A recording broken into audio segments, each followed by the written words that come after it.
وَاذْكُرْ فِي الْكِتَابِ ابراہیم، اور ذرا تذکرہ کیجئے اس کتاب میں ابراہیم کا بھی،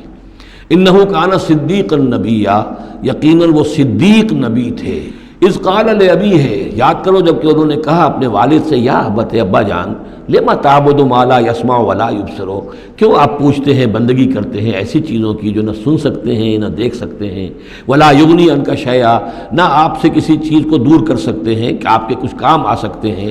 یا ابت، ابا جان۔ یہ بہترین مقام ہے قرآن مجید کا کہ کوئی داعی، کوئی مبلغ، کوئی حق کی طرف بلانے والا اپنے بڑے کو، کسی بزرگ کو اگر بلا رہا ہو تو کس انداز میں بلائے گا؟ ظاہر بات ہے کہ اس کا ادب ملحوظ رکھتے ہوئے، یا ابت، یا ابت، ابا جان، ابا جان، اس انداز میں، لٹ مارنے کے انداز میں نہیں۔ یا ابت انی قد جاءنی من العلم ما لم یاتک، ابا جان میرے پاس وہ علم آیا ہے جو آپ کے پاس نہیں آیا تھا، میرے پاس وہی آئی ہے، اللہ نے مجھے حقائق سے واقف کیا ہے۔ فإما یأتینکم منی ھدی، میرے پاس وہ ہدایت آئی ہے، فاتبعنی، پس میری پیروی کیجئے، میرے پیچھے چلیے، میرا کہنا مانیے، اہدک صراطا سویا، میں آپ کو دکھاؤں گا سیدھا راستہ، رہنمائی کروں گا آپ کی سیدھی راستے کی طرف۔ یا ابت، ابا جان، لا تعبد الشیطان، دیکھیے شیطان کی بندگی نہ کیجئے، ان الشیطان کان للرحمن عصیا، یقیناً یہ شیطان جو ہے وہ رحمان کا باغی تھا، نافرمان تھا، اس نے سرکشی کی تھی۔ یا ابت انی اخاف ان یمسک عذاب من الرحمن، ابا جان مجھے بڑا اندیشہ ہے کہ آپ کو رحمان کی طرف سے کوئی عذاب آپ پر نہ آ جائے، آپ پکڑے آپ کو رحمان کی طرف سے کوئی عذاب،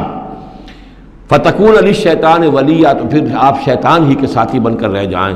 قال راغب انت عن آلہتی یا ابراہیم، کہاں یہ لجاجت ہے، کہاں یہ استداح کا انداز ہے، کہاں یہ فرعونی انداز میں کہا ہے باپ نے،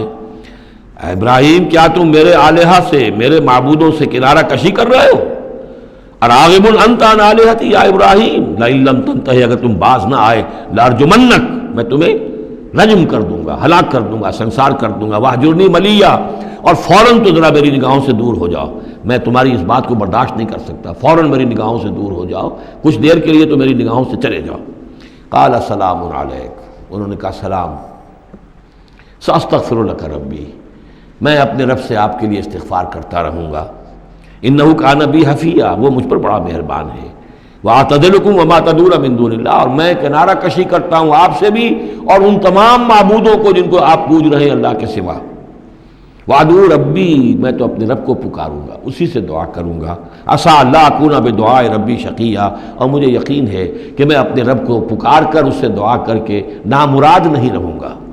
فلما اعتزلهم، جب ابراہیم نے ان سے کنارہ کشی کر لی، وما یعبدون من دون اللہ، اور ان سب سے بھی کنارہ کشی کر لی جن کو پوج رہے تھے اللہ کے سوا، وہبنا لہ اسحاق و یعقوب، تو ہم نے اسے اسحاق جیسا بیٹا، یعقوب جیسا پوتا عطا کیا، وکلا جعلنا نبیا، اور ان دونوں کو بھی ہم نے نبوت سے سرفراز فرمایا، ووہبنا لہم من رحمتنا، اور ان کو ہم نے خاص اپنی رحمت سے، فضل سے عطا فرمایا، وجعلنا لہم لسان صدق علیہ، اور ان کے لیے ہم نے اعلیٰ تذکرہ اور اعلیٰ شہرت جو ہے دنیا کے اندر باقی رکھی۔ رفعنا لک ذکرک کی طرح حضرت ابراہیم علیہ السلام اور ان کی آل کا بھی دنیا کے اندر بول بالا رہا۔